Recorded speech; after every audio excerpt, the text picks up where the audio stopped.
Hey everyone, Canada Renegade here. I'd just like to make a few comments about the Magdeburg, Germany Christmas Market attack.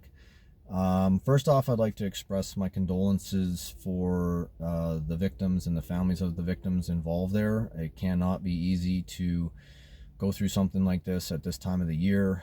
Um, but that said, I think it's important that when these types of events happen, we make our voices heard and bring up like some important points, because that if this had been a gun attack, that the left would be in full anti-gun rhetoric mode right now. So I think it's necessary for people on the right, even though it might occasionally seem like it's in bad taste for people on the right or people that believe in freedom, to bring up their point of view when people are paying attention. So the first thing I want to mention here is that it's not the tool, but the intent of the person when it comes to these sorts of attacks. In this case, it was just a car that was used. So obviously cars can also be used as deadly weapons if the person that's using them has the intent to harm other people. And I don't hear the anti-gunners out right now who, every chance they get, every time something happens with a gun, they're out calling for more gun control.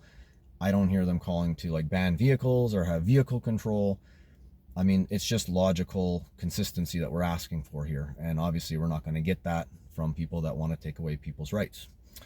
The second point I want to make here is that the German authorities were warned about this guy. The Saudi Arabian government had warned German authorities several times that this guy was an extremist and might do something dangerous, and they did not act on that information. And it kind of reminds me of the, not directly, but it kind of reminds me of the Nova Scotia attack here in Canada that was used to bring in like that first IOC semi-automatic gun ban.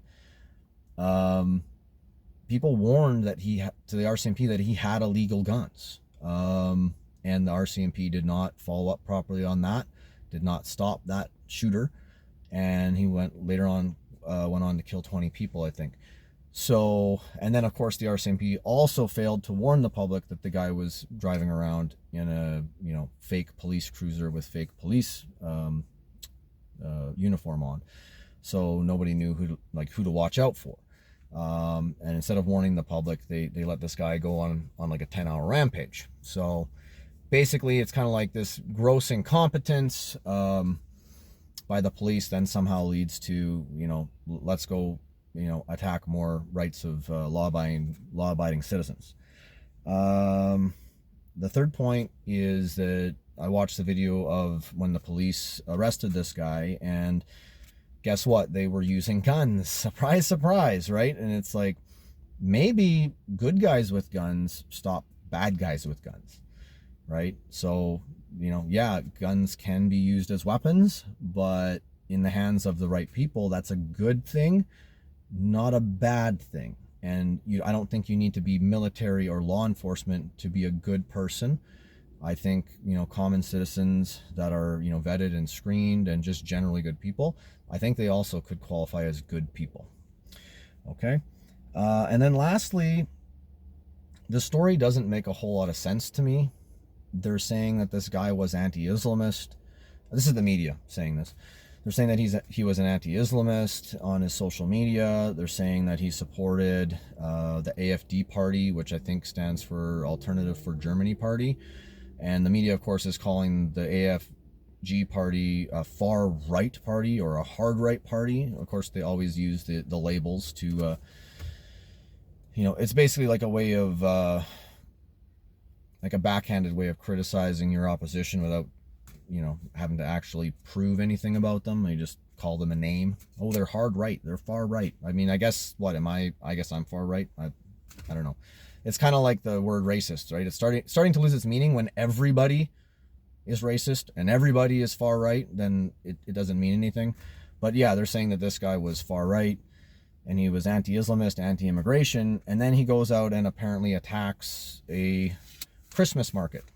So it's kind of like, why would he do that when those are his allies, right? Like, it just doesn't make a whole lot of sense.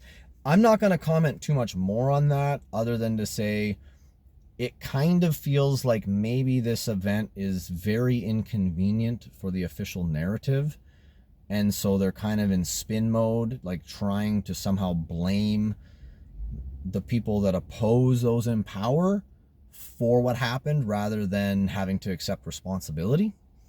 That's kind of what it feels like to me, but it's still pretty early and there may be more information to come out. I'm not the type of person that if enough information comes out that I won't change my mind. That's just my initial impression on perhaps the motivations behind that or the story that they're trying to tell the public. I'm not really buying the story right now. Anyways, that's it for today, guys. Take care.